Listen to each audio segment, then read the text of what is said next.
સમાચાર વડોદરામાંથી મળી રહ્યા છે કે જ્યાં વાઘોડિયાના પૂર્વ ધારાસભ્ય ધર્મેન્દ્રસિંહ વાઘેલા કેસરિયા કરશે। આવતીકાલે પ્રદેશ ભાજપ પ્રમુખ સી.આર. પાટીલની હાજરીમાં ભાજપમાં જોડાશે।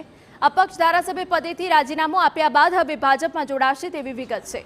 વાઘોડિયાના વિકાસ માટે ભાજપમાં જોડાવાનો ધર્મેન્દ્રસિંહનો દાવો।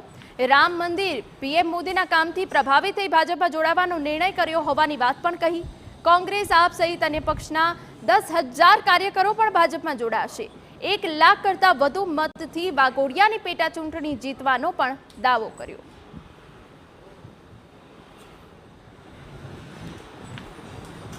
આ વખતે અમારા કાર્યકર્તાઓ 1 લાખ કે પાર કહો બાપુ ફિરસે એના નારા સાથે સંસદ અને વિધાનસભાની 1 લાખ ઉપરની લીડથી વાઘોડિયા વિધાનસભા અને લોકસભા ભારતીય જનતા પાર્ટી જીતશે એવો મને વિશ્વાસ છે।